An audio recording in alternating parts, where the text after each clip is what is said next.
Ano de 1986, interior de Goiás. Naquele tempo, eu era soldado da Polícia Militar, recém-formado, com o senso de dever ainda queimando no peito e a cabeça cheia de idealismo. Servia num destacamento pequeno, num vilarejo chamado Alto do Cedro, onde quase nada acontecia.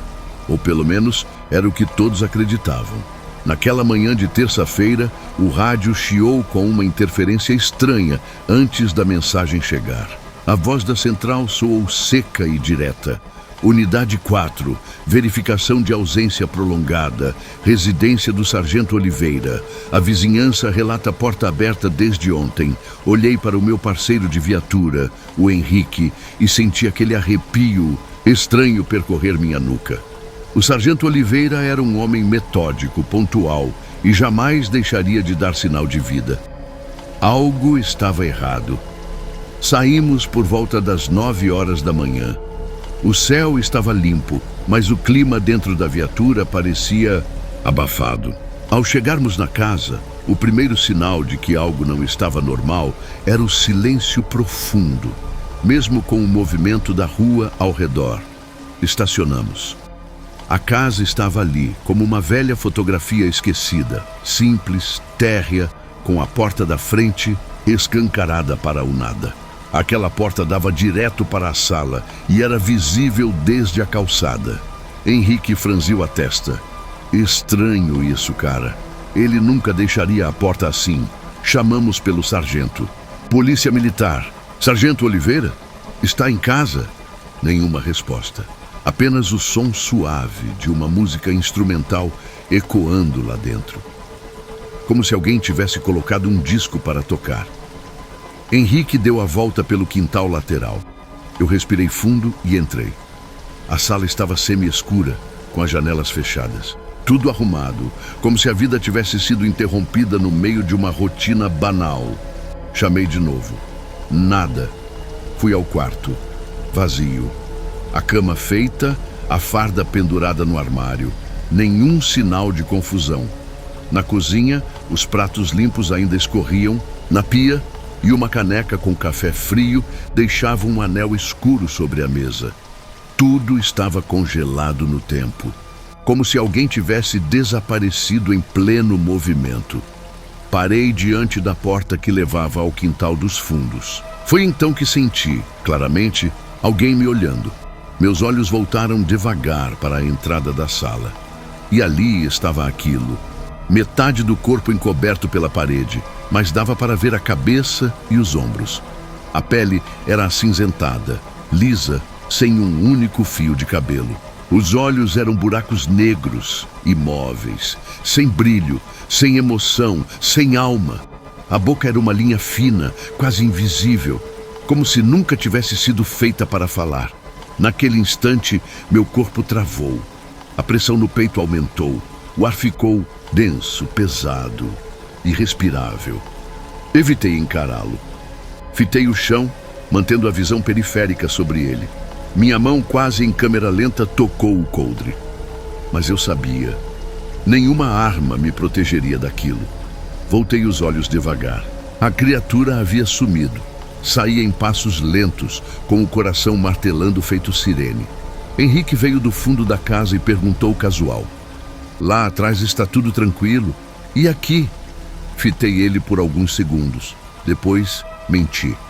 Nada demais. Mas, por dentro, eu sabia que aquela casa escondeu algo que nunca quis ser visto. E por algum motivo me escolheu para ver. A sombra que persistia. Depois daquele dia, eu voltei para a base com o corpo funcionando no automático, mas a mente presa naquela sala. Eu não falei nada. Nem para Henrique, nem para o comandante. Aquela figura, aquela coisa, tinha me olhado como se me conhecesse, como se já estivesse à minha espera. Tentei me convencer de que era o estresse, o sono, o calor. Mas a imagem voltava sempre que eu fechava os olhos. A cabeça acinzentada, os olhos pretos, vazios de qualquer traço humano. A sensação de ser escolhido, não para ver, mas para ser visto. 2 dias depois, Começaram os pesadelos. Eu estava de plantão quando cochilei no alojamento. Naquele breve momento sonhei com a casa, mas tudo estava distorcido, como se tivesse afundado num pântano. A sala estava submersa em escuridão e o disco ainda tocava, só que ao contrário. No canto, ele estava ajoelhado de costas, murmurando em uma língua que não era deste mundo. Acordei com o coração disparado e com o gosto de ferrugem na boca. Comecei a pesquisar discretamente sobre o Sargento Oliveira. Ele era viúvo, vivia sozinho naquela casa desde 1974. Antes disso, havia servido na capital, mas há registros vazios no seu histórico entre 1969 e 1971. Quando perguntei a alguns colegas mais antigos, as respostas eram sempre evasivas. O Oliveira é na dele, sempre foi. Não se mete com ninguém, vive na casa dele quieto, mas eu sentia, tinha algo naquela casa, algo que não era só dele. Na semana seguinte, à noite, fui até lá sozinho. Era por volta das 22 horas. Usei a chave reserva que tínhamos da Honda, com o pretexto de fazer nova verificação. A casa estava exatamente como antes. Só que agora, o toca-discos não tocava, mas havia um cheiro de madeira úmida e ferro envelhecido, como se o ar da casa tivesse envelhecido com o tempo. Cada passo no chão de madeira rangia como se protestasse. Fui até o corredor que dava para o quarto. A porta estava entreaberta. Ao empurrá-la, a luz da rua projetou uma sombra na parede oposta. A minha sombra. Mas não estava se mexendo junto comigo. Congelei, dei um passo atrás. A sombra se desfez. E eu ouvi um sussurro muito fraco vindo do interior da casa, tão fraco quanto um pensamento. Leandro, engoli seco. Não havia mais ninguém ali, mas senti algo passar atrás de mim, como uma onda de calor inversa, gelada, opressora, invisível. O instinto policial dizia para eu sair. Entrei no quarto, não havia ninguém, mas os lençóis estavam amassados, como se alguém tivesse deitado ali minutos antes. Foi quando notei uma fotografia sobre o criado mudo.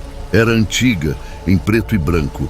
Mostrava um homem muito parecido com o Sargento Oliveira, só que bem mais jovem. Senti o estômago embrulhar. Um zumbido preencheu meus ouvidos, como se um som agudo estivesse vindo do centro da casa. Fui até a sala e parei em frente ao toca-discos. Ele estava desligado, mas o disco estava girando, sozinho. Olhei para o canto da sala e ali estava de novo. A criatura, desta vez completamente exposta, alta, mais de 2 metros, braços longos demais para um corpo humano. Os dedos finos, quase translúcidos, terminavam em unhas cinzentas. Seus olhos negros brilhavam e então ele sorriu. Foi um sorriso mínimo, discreto, mas era para mim. Meu corpo inteiro tremeu, mas eu não consegui correr. De repente, senti algo tocar meu ombro. Virei com um salto. Era o Sargento Oliveira. Soldado, o que faz aqui a esta hora? Sua voz era um murmúrio rouco, que mal se assemelhava à sua entonação habitual. Olhei para ele, depois para o canto onde a criatura estivera. Vazia, como se nunca tivesse existido, mas eu a tinha visto, sentido. Sargento, eu estava apenas fazendo uma verificação de rotina. A central pediu para eu checar se estava tudo em ordem. Ele me encarou por um momento que pareceu eterno, os olhos sem foco, como se olhasse através de mim para algo muito além. Entendo, mas está tudo em ordem aqui. Pode ir, soldado. A formalidade em sua voz era incomum. O Sargento Oliveira sempre fora mais informal, um camarada. Aquela frieza era inquietante. Eu sabia que não estava tudo em ordem. Eu sentia isso em cada poro. A criatura havia sumido, mas a presença dela ainda impregnava o ar. Um cheiro indistinto que grudava na pele e nas roupas. Decidi que precisava sair dali. Minha intuição gritava por fuga, Sim, sargento. Com licença. Dei as costas, movendo-me devagar em direção à porta da frente. A cada passo, sentia seus olhos nas minhas costas, uma pressão fria e insistente. Eu esperava ouvir o barulho do disco parando de girar, mas o silêncio do toca-discos era absoluto. A casa, antes fria e cheia de uma sensação de abandono, agora parecia viva, observando-me com uma inteligência que me deixava apavorado. Cheguei à porta, girei a maçaneta e saí para a noite estrelada. O ar puro da rua nunca me pareceu tão bem-vindo. Respirei fundo, tentando afastar a sensação de asfixia que me dominava. Olhei para trás. A porta estava fechada, a luz de dentro apagada. Voltei para a base, mas não consegui dormir. Aquela noite foi um inferno de pensamentos confusos e imagens perturbadoras. Tudo se misturava em uma névoa de terror. No dia seguinte, o sargento Oliveira não apareceu para o trabalho. Ninguém na corporação parecia surpreso. O comandante apenas deu de ombros e disse que ele tirava folgas prolongadas de vez em quando. O que para mim soou como uma desculpa esfarrapada para uma ausência inexplicável. Ninguém mais perguntou sobre ele. Era como se sua ausência fosse parte de uma rotina velada, um segredo silenciosamente aceito por todos. Minha cabeça estava um turbilhão. A certeza de que algo de terrível havia acontecido e de que eu era o único a perceber me consumia. Comecei a observar o Henrique de outra forma. Os colegas, o comandante. Será que todos sabiam? Será que todos haviam visto o que eu vi e apenas escolheram ignorar para manter a sanidade, para sobreviver em um mundo onde o inexplicável era real demais para ser encarado? Decidi que não podia mais ficar em Alto do Cedro. Aquela casa, o sargento Oliveira, a criatura, tudo me puxava para um abismo de loucura. Pedi transferência. Aleguei motivos familiares, mas a verdade era que eu precisava fugir daquele lugar, daquela sombra que parecia ter me marcado. Minha transferência foi concedida rapidamente, quase com uma pressa que me fez desconfiar ainda mais. Fui para uma cidade maior, longe, onde o sol batia mais forte e as pessoas pareciam mais normais. Tentei apagar as lembranças, os pesadelos, a sensação de ser observado. Mas a imagem da criatura, com seus olhos negros e sem alma, e o sorriso, mínimo que parecia me prometer um reencontro, nunca me abandonaram completamente.